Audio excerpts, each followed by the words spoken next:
Om Swastiastu, Assalamualaikum warahmatullahi wabarakatuh. Shalom, nama budaya, salam sejahtera untuk kita semua. Kami dari kelompok 10 akan mempresentasikan materi mengenai dampak pajak dalam perekonomian dalam mata kuliah Ekonomi Publik EKI 306 kelas C6.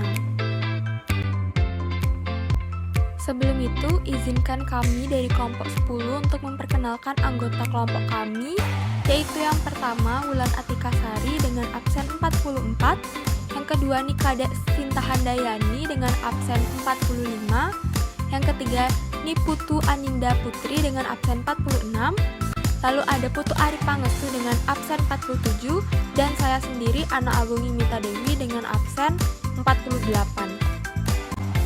Adapun subbab materi yang akan kami paparkan yaitu yang pertama, pajak perseorangan atau personal taxes, yang kedua, pengaruh pajak perseorangan terhadap konsumsi suatu barang, dan yang ketiga, pengaruh pajak perseorangan terhadap pengeluaran konsumsi dan tabungan. Untuk materi yang pertama yaitu pajak perseorangan atau personal taxes. Pajak perseorangan adalah pajak yang dikenakan pada seseorang tanpa mengingat jumlah pendapatannya, tabungan, atau pengeluarannya.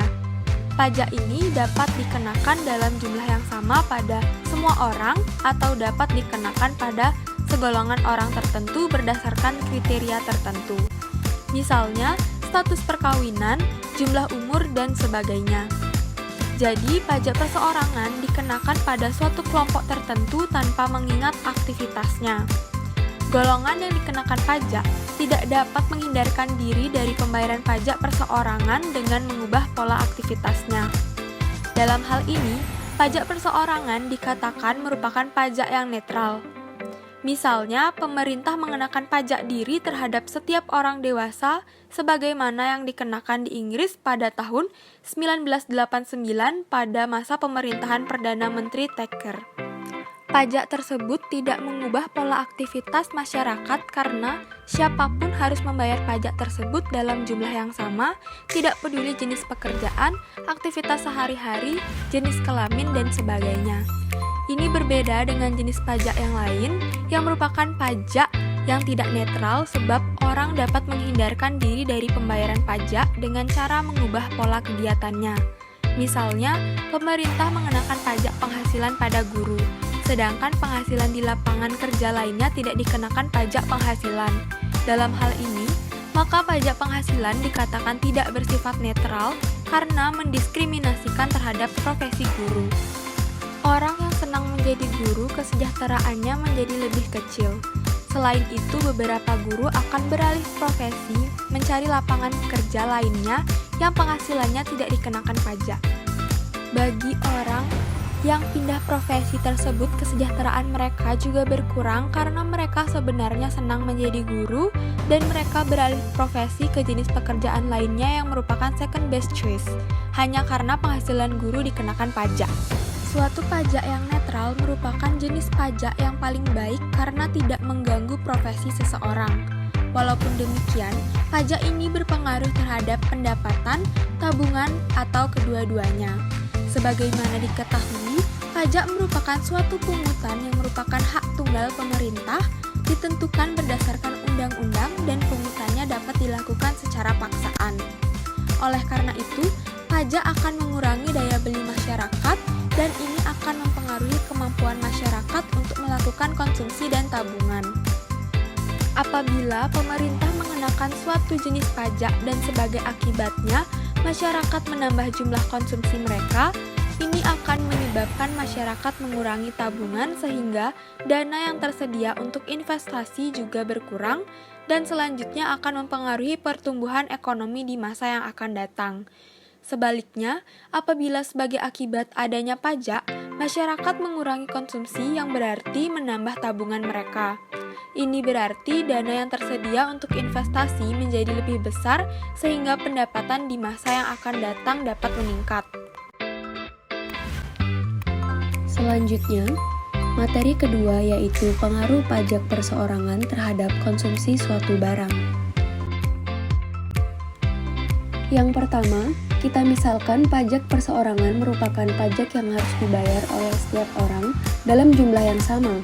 Kemudian, kita analisis mengenai pengaruh pajak perseorangan tersebut terhadap pola pengeluaran seseorang.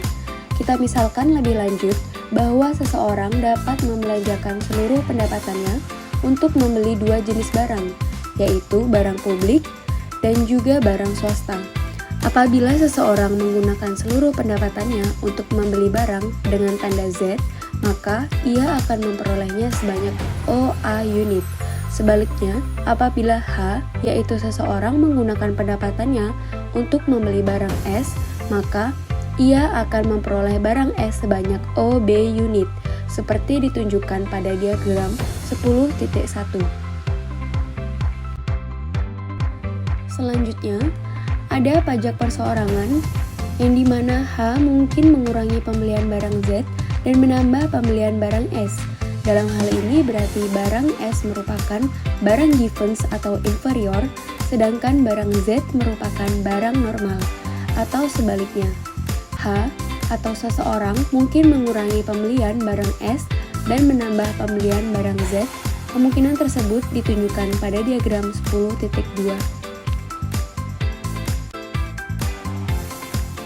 Dan selanjutnya, saya akan menjelaskan pengaruh pajak perseorangan terhadap pengeluaran, konsumsi, dan tabungan.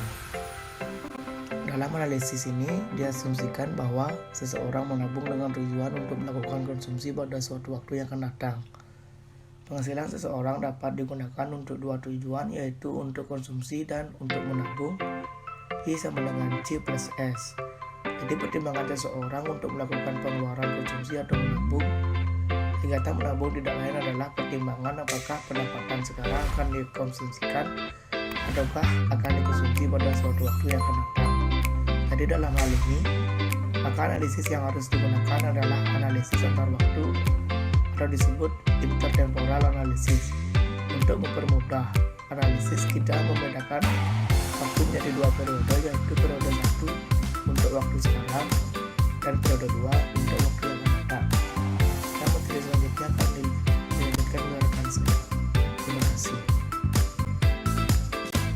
Pada diagram 10.3, jarak OY1 menunjukkan jumlah pendapatan yang diterima pada periode 1 dan OY2 menunjukkan jumlah dari pendapatan yang diterima pada periode 2. Nah, apabila seseorang ini dapat meminjam tanpa membayar bunga, maka ia dapat meminjam uang sebesar pendapatan yang akan diterima pada periode 2, yaitu sebesar OY2, untuk konsumsi pada periode 1. Jadi, jarak OL ini menunjukkan jumlah penghasilan periode 1 dan penghasilan periode 2 yang diterima pada periode 1.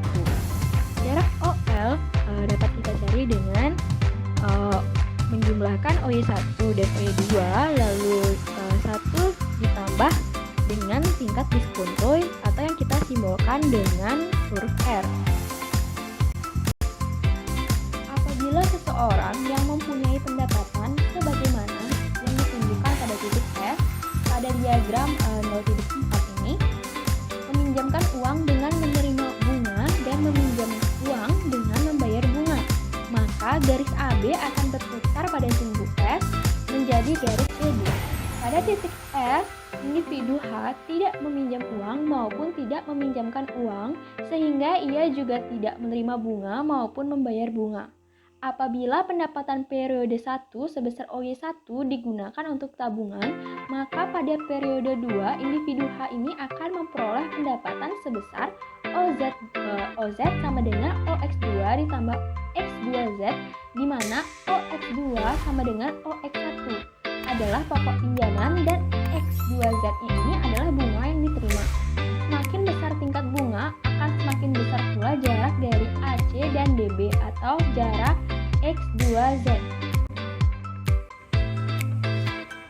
Baik, untuk materi selanjutnya yaitu bagaimanakah pengaruh adanya tingkat bunga dan hasrat orang untuk menabung. Analisis ini dijelaskan dengan menggunakan diagram 10.5.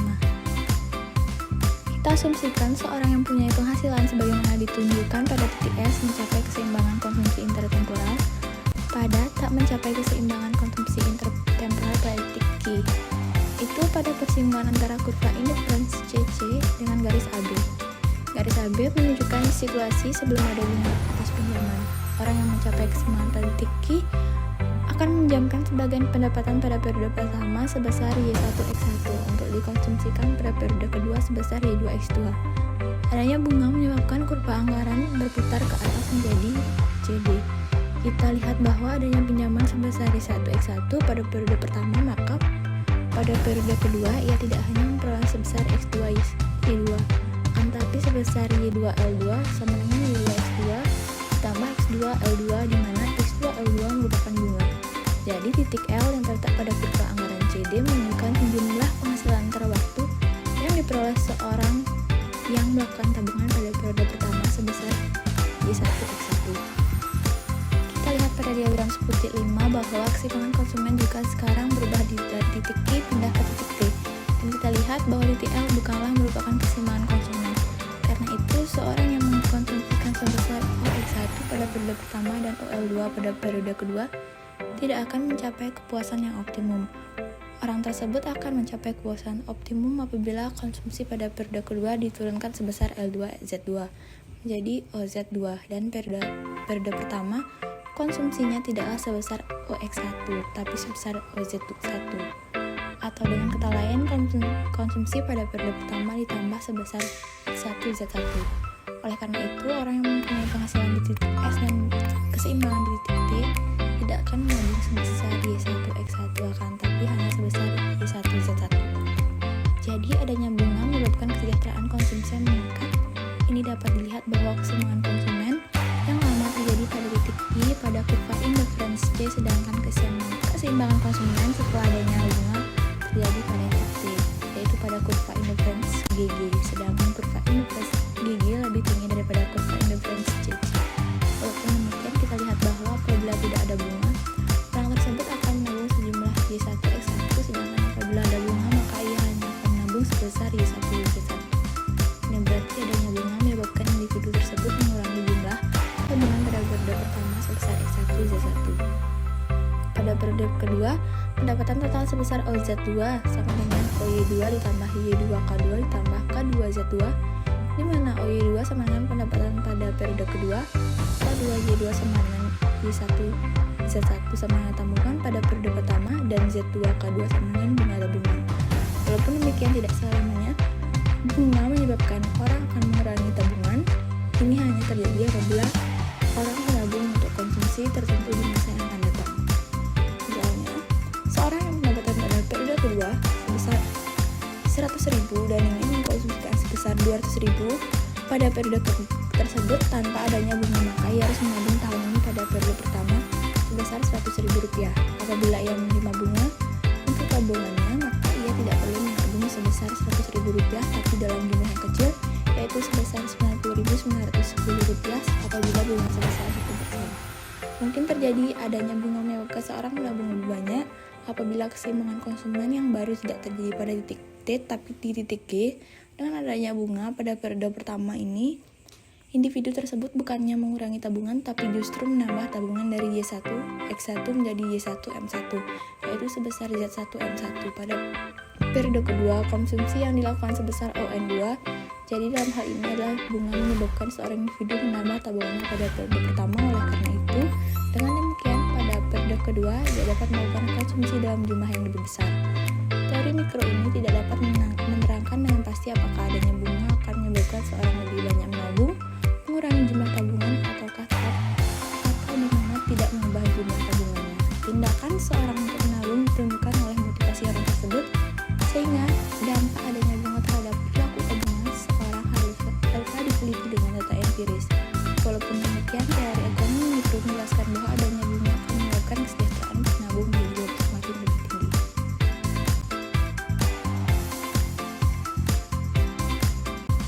Sekian pemaparan materi dari kelompok 10. Jika kami ada salah kata, kami mohon maaf. Sekian dan terima kasih. Kami tutup dengan Paramesanti. Om Santi Santi Santi Om.